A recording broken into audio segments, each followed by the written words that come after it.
Hello, नमस्कार। Covid 19 के इस मुश्किल घड़ी में बच्चों, हम सभी लोग अपने घरों में रहकर कार्य करने के लिए थोड़ा मजबूर हैं। लेकिन मुंबई महानगर पालिका ने आपको घर बैठे ही पढ़ाने या यूँ कहें अध्ययन करने का एक मौका दिया है, जो कि हमारे महानगर पालिका के चैनल द्वारा आपको वीडियो के रूप में लेसन प्रसारित किया जाएगा। और उस लेसन के जो विषय हैं वो आपके स्क्रीन पर दिखाई देंगे और उसके टॉपिक भी आपको स्क्रीन पर ही दिखाई देंगे। तो चलिए शुरू करेंगे हम आज का अपना लेसन।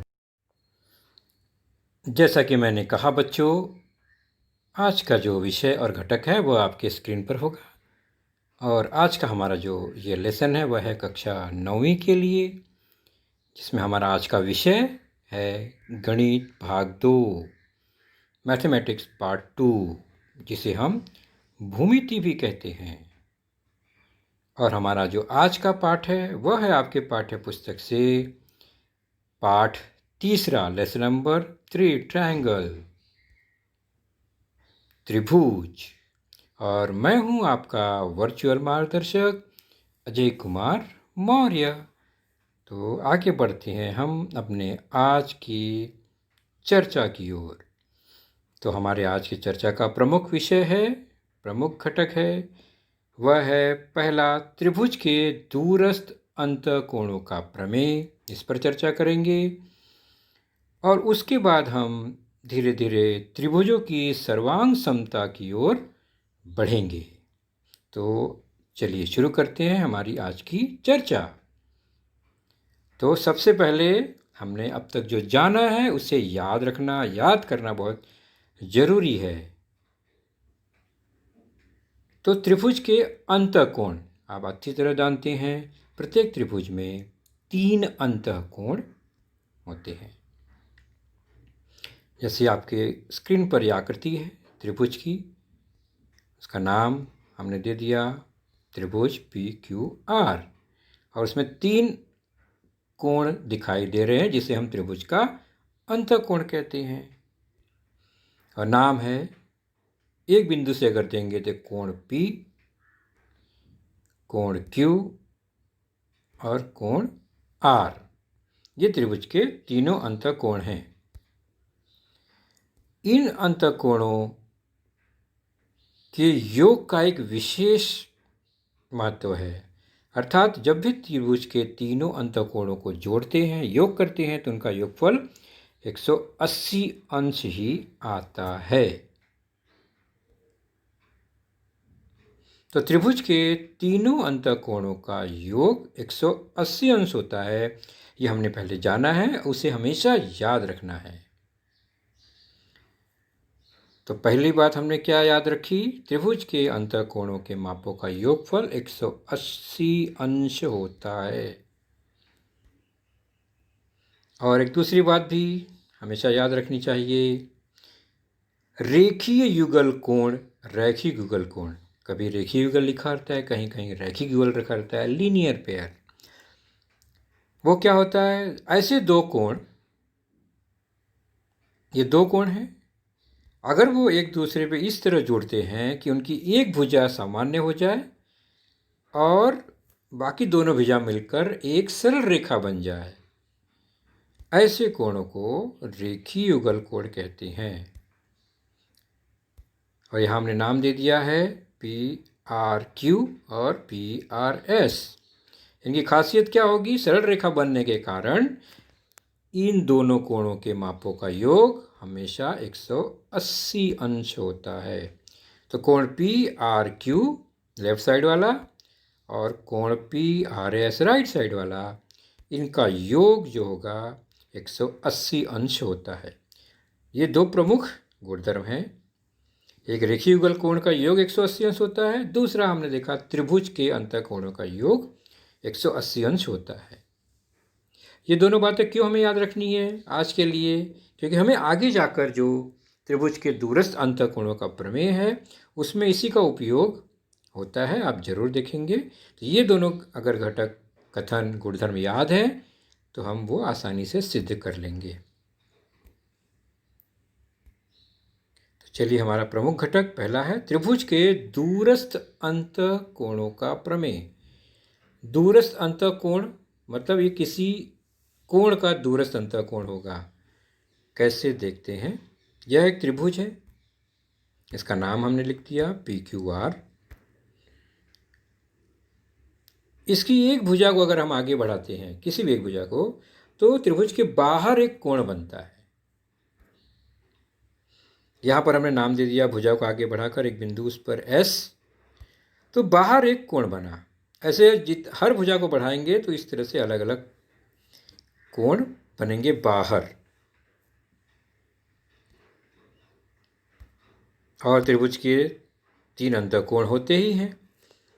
तो अब यहाँ पर आप देख रहे हैं त्रिभुज के बाहर के कोण से जो दूर वाले 2 कोण है, यहाँ पर P और Q दूर के कोण है ना। तो पहले PRS जो बाहर का कोण है, इसी को कहते हैं बहिष्कोण, क्योंकि ये एक्सटीरियर पार्ट में है, इसलिए एक्सटीरियर एंगल। बाहर है इसलिए बहिष्कोण PRS। और उस बहिष्कोण से जो दूर है, क्योंकि जो एक तो उससे लगा हुआ है रेखीय युगल कोण, दूसरा बाकी दोनों दूर हैं, जैसे कोण PQR और कोण QR, QPR और PQR। यह है कोण PQR और दूसरा है कोण QPR। ये बहिष्कोण से दूर वाले कोण हैं, लेकिन अंतःकोण है, इसलिए इनको कहते हैं दूरस्थ अंतःकोण। बहिष्कोण से दूर, लेकिन त्रिभुज के अंतर्भाग में। तो इनमें भी कुछ विशेष संबंध है। क्या संबंध है? चेक करते हैं कृति द्वारा। हम बहिष्कोण को मापते हैं कोण मापक द्वारा, तो हमें मिलता है यहाँ पर कितना मिल रहा है? लगभग 111 अंश। ओके, उसके बाद दूरस्थ अंतःकोणों को माप के देखते हैं। पहले हम Q को नापेंगे, इस तरह से चांदा रखा और उसके माप को नोट किया, और यह माप है 65 डिग्री, 65 अंश। ओके, चलिए देखते हैं तीसरा कोण जो दूरस्थ वाला है, एक P। उसको अगर कोण मापक से नापें तो उसका माप क्या होगा? मिल गया हमें, वह होगा 46 है, यहाँ पर 46 डिग्री, 46 अंश। अब हम इन मापों को ध्यान से देखेंगे, निरीक्षण करेंगे, तो क्या मिलता है? 111, 65 और 46 हम नोट करेंगे तो हमें देखना है यहाँ पर कि 2 छोटे कोण हैं यहाँ पर, जो भी, या कोई भी 2 कोण है जो, उनको संबंध के रूप में दर्शाने के लिए जोड़ कर देखेंगे। तो हमें पता चलता है कि जो दूरस्थ अंतःकोण है उनको जोड़ेंगे तो हमें बहिष्कोण के माप के बराबर ही मिल गया। इससे हमें निष्कर्ष मिलता है कि जो बहिष्कोण का माप होता है किसी भी त्रिभुज का, वह उसके दूरस्थ अंतःकोणों के मापों के योगफल के बराबर है। यानी दोनों को जोड़ देंगे, किसको? अंतःकोणों को, तो बहिष्कोण का माप मिल जाता है। और यही हमारा त्रिभुज के दूरस्थ अंतःकोणों का प्रमेय है। हमने इसको अभी प्रयोग द्वारा सिद्ध किया।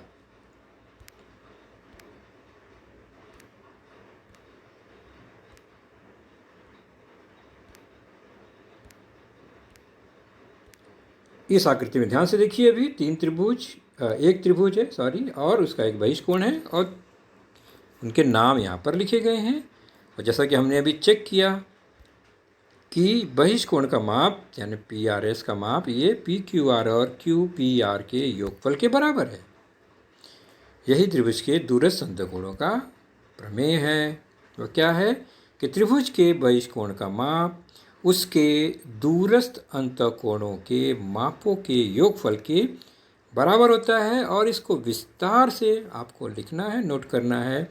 वह आपके पेज नंबर 24 पर है पुस्तक में।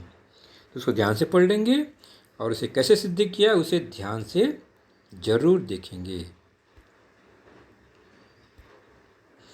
अब हम चलेंगे सीधे सीधे प्रश्न संग्रह 3.1 पेज 27।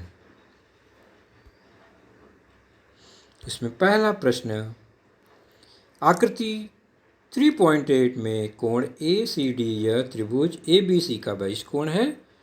कोण B 40 अंश, कोण A 70 अंश, तो कोण ACD का माप ज्ञात करना है। आकृति को नोट करते हैं। यह त्रिभुज ACD ABC त्रिभुज ABC है आकृति में, और उसमें ACD क्या है? बहिष्कोण है। प्रश्न में लिखा गया है B 40 अंश, A 70 अंश, ये भी दिया गया है, और हमें ज्ञात करना है ACD का माप अर्थात बहिष्कोण का माप। तो कैसे हल करेंगे? तो ACD जो बहिष्कोण है वो त्रिभुज ABC का बहिष्कोण है। ये हम ऐसे नोट करेंगे, लिखेंगे पहला। उसके बाद जब पता चल गया ये बहिष्कोण है तो हम बहिष्कोण का गुणधर्म उपयोग करेंगे। क्या है कि कोण ACD जो है वो कोण A धन कोण B के बराबर होगा। क्यों? हमने वह प्रमेय याद रखना है, दूरस्थ अंतःकोणों का प्रमेय। वो क्या था कि बहिष्कोण का माप दूरस्थ अंतःकोणों के मापों के बराबर होता है। वो हमने लिख दिया। अब जो माप दिए गए हैं वो नोट कर लेंगे। A का माप 70 धन B का माप 40 हमने रख दिया समीकरण में। तो कोण ACD बराबर हो गया 70 और 40 का योग, मतलब 110 अंश। तो हमारा उत्तर मिला कोण ACD का माप 110 अंश है ना? बहुत आसान सा। तो वह गुणधर्म हमें याद रखना है, उसी गुणधर्म का उपयोग हमें करना है, दूरस्थ अंतःकोणों का प्रमेय। चलिए इसी पेज पर एक और प्रश्न है, उसको भी देखेंगे। हर प्रश्न को बच्चों यहाँ पर हल नहीं किया जाएगा। कुछ प्रश्न ऐसे हैं जिनके हिंट आपको बताएंगे, पुश कर देंगे, स्टार्ट बता देंगे। आगे का प्रोसीजर आप खुद ही अपने नोटबुक में करेंगे। जैसे कि यह प्रश्न नंबर 3 है आपके पाठ्य पुस्तक में। त्रिभुज के कोणों के माप x अंश, x माइनस 20 अंश, x माइनस 40 अंश हो तो प्रत्येक कोण का माप ज्ञात कीजिए। तो हल, 3 कोणों के माप दिए गए हैं और हमें पता है त्रिभुज के अंतःकोणों के मापों का योगफल 180 अंश होता है। हमने शुरू में ही जाना है, याद किया। इसलिए तीनों कोण जो है x माइनस 20 और x माइनस 40, इनको जोड़ेंगे तो कितना आना चाहिए? 180 अंश। प्रश्न हल करते समय अंश डिग्री को हम नहीं नेट लिखेंगे। तो अब कोष्टक तोड़ के सरल करते हैं। x आ गया प्लस x माइनस 20 हो गया प्लस x माइनस 40 हो गया, 40 हो गया, बराबर 180 अंश। अब सजातीय पद x x x 3 बार है तो 3x हो गया, और माइनस 20 और माइनस 40, माइनस ऋण 20 ऋण 40, बराबर हो गया राइट साइड में 180। हल करेंगे 3x माइनस 20 माइनस 40 माइनस 60 हो गया, बराबर 180। पक्षांतर करेंगे 3x equal to 180 plus 60 minus 60 right side में गया तो प्लस 60 हो गया। 3x बराबर 240। इसलिए x बराबर क्या होगा? x बराबर होगा 240, 3 से भाग दे देंगे दोनों पक्षों में, बटे 3 आ गया, एक तरफ x बचा, और x का मान आ गया 3 से कट गया यह 80 बार, x का मान 80 आ गया। तो पहला कोण 80, बाकी दोनों कोण कैसे निकालेंगे? 80 माइनस 20, 80 माइनस 40, कैसे वो देखते हैं हम। तो अभी हमें क्या मिला? हमें प्राप्त हुआ x बराबर 80, ये हमने देखा अभी, हमें x मिला 80। तो आप आगे क्या शुरू करेंगे कि पहले कोण का माप तो मिला 80, x बराबर, और दूसरा कोण का माप क्या है? x माइनस 20, मतलब x की जगह पे 80, 80 माइनस 20, ये हो गया 60। और बचे हुए दूसरे कोण यानी तीसरा कोण होना चाहिए यहाँ पर, वहाँ दूसरा लिखा है लेकिन वो तीसरे कोण का माप x माइनस 40 होगा। तो x है 80 माइनस 40, तो 40 अंश हुआ। तो दूसरे और तीसरे कोण का माप 60 और 40 हो गए। तीनों कोण मिलाकर 180 अंश हो गए। यहाँ पर दो बार दूसरे दूसरे दिख रहा है बच्चों, ये दूसरे दूसरे नहीं है, पहला दूसरे कोण और तीसरा कोण होना चाहिए, वो गलती से वहाँ टाइप हुआ है। तो हमारे तीनों कोण मिल गए त्रिभुज के, 80, 60 और 40। तीनों को जोड़ने पर कितना आता है? 180, ये हम देख रहे हैं। चलिए इसी पेज पर एक प्रश्न और है, उसको ध्यान से देखेंगे। त्रिभुज के 3 कोणों में से एक कोण सबसे छोटे कोण का दुगना तथा दूसरा कोण सबसे छोटे कोण का 3 गुना हो तो तीनों कोणों के माप ज्ञात कीजिए। हल। पहले क्या ध्यान देना है कि क्या मानेंगे, पहले कौन सा कोण हमें दिया गया है, किसको हम मानेंगे, अंदाज लगाएंगे। तो प्रश्न को ध्यान से पढ़ने में पता चला कि एक कोण जो है सबसे छोटे कोण का दुगना है और दूसरा कोण भी जो है वो सबसे छोटे कोण का ही 3 गुना है, यानी सबसे छोटे कोण का संबंध दोनों से है। तो इसलिए मानेंगे, माना सबसे छोटा कोण जो है वो a डिग्री है, x है, y कुछ भी मान सकते हैं, मैंने माना a अंश है। तो इसका मतलब अन्य एक कोण जो है वो सबसे छोटे कोण का दुगना है, तो 2a हो गया, और जो अन्य दूसरा कोण है वह भी सबसे छोटे कोण का 3 गुना है, तो वो 3a हो गया। तो इस तरह से हमें तीनों कोण दिख रहे हैं। और जैसा कि हमें पता है कि a अंश यानी पहला कोण, दूसरा कोण, तीसरा कोण, तीनों को जोड़ने पर 180 अंश होना चाहिए। और एक गुणधर्म हमें पता है, त्रिभुज के अंतः कोणों के मापों का योगफल है, ये 180 अंश होता है। अब हम क्या करेंगे, इसको सरल करेंगे। जोड़ने पर आया 6a बराबर 180 अंश। तो अब आगे क्या करना है ये आपको अच्छे से पता है, तो इसके आगे का हल आप स्वयं करेंगे। 6a 180 आया तो a बराबर 180/6 हो गया, 30 आएगा a का मान।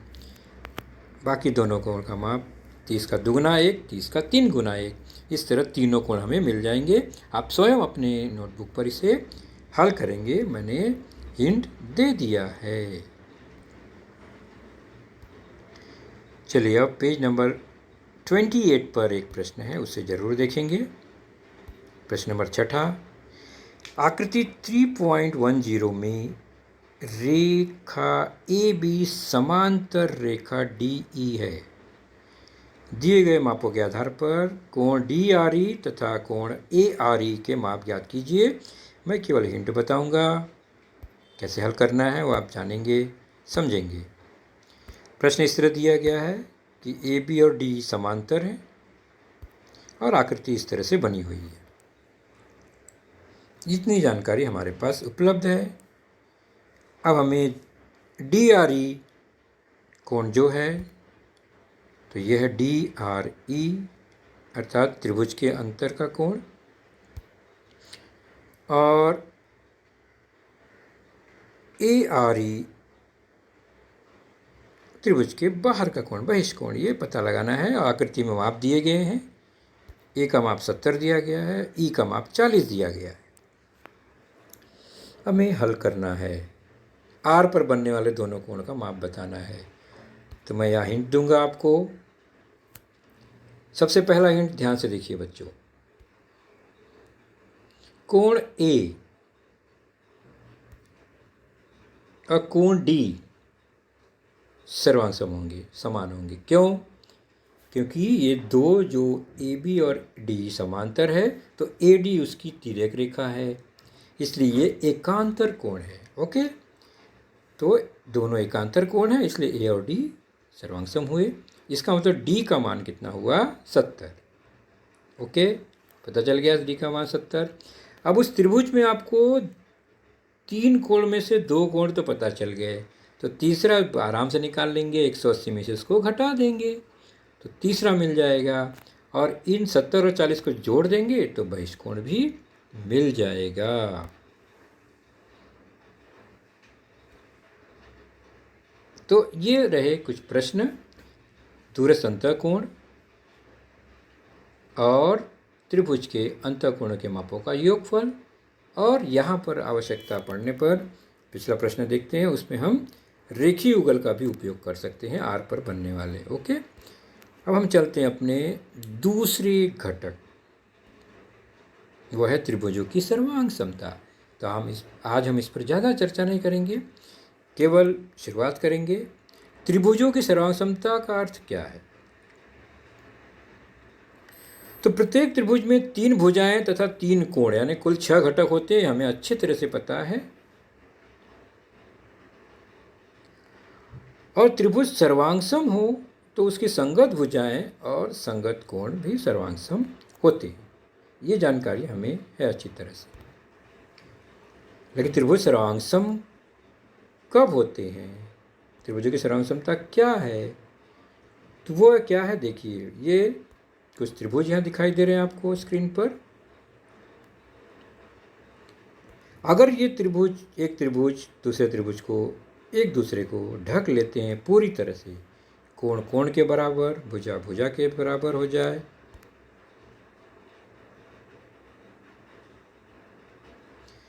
तो ऐसे त्रिभुज जो हैं वो सर्वांगसम त्रिभुज कहलाते हैं।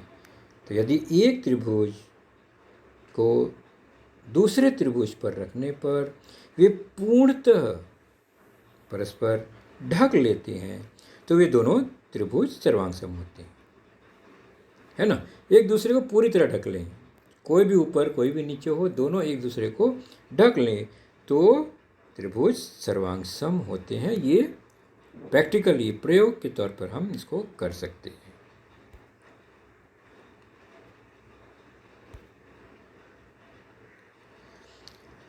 तो सर्वांगसम त्रिभुजों की संगत भुजाएं तथा संगत कोण सर्वांगसम होते हैं, ये हमने देखा, मतलब जाना।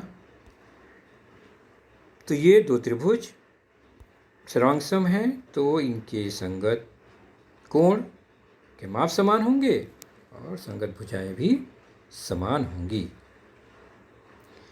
लेकिन ये जो 6 घटक है यानी 3 कोण 3 भुजाएं, अगर इन 6 घटकों के माप की जानकारी नहीं है तो क्या हम यह नहीं सिद्ध कर पाएंगे या जान पाएंगे कि त्रिभुज सर्वांगसम है? क्या हर बार 6 घटकों की जानकारी होनी जरूरी है? इसके बारे में आप जरा सोचिए, क्योंकि इसकी चर्चा हम कब करेंगे? अपने अगले लेसन में। तो आप ध्यान से इसको सोचिए कि क्या हर बार त्रिभुज अगर सर्वांगसम सिद्ध करना है, बताना है, तो क्या सभी तीनों कोण या तीनों भुजाओं के माप का पता होना जरूरी है? ध्यान से सोचिए और फिर हम अगले लेसन में जरूर इसकी चर्चा करेंगे। तो बच्चों, आपने देखा आज का लेसन, उसके प्रमुख मुद्दों को ध्यान से बार बार दोबारा देखकर समझने का प्रयास कीजिए, क्योंकि एक बार देखने पर किसी को भी वो पूरा मुद्दा समझ में नहीं आता। तो जैसे ही हम 2 बार 3 बार देखेंगे तो हमें वह समझ में आने लगेगा। और इसके आगे की जानकारी जो होगी बच्चों, वह निश्चित ही हमारे अगले वीडियो में होगी। तो उस वीडियो को देखने के लिए, उसकी सूचना प्राप्त करने के लिए जो नीचे सब्सक्राइब का बटन होता है उसे ज़रूर प्रेस कीजिए और नोटिफिकेशन ऑन रखिए, ताकि जैसे ही हमारा लेसन चैनल पर डाला जाएगा आपको वह तुरंत प्राप्त होगा। तो अपना ख्याल रखिए, सुरक्षित रहिए। Thank you.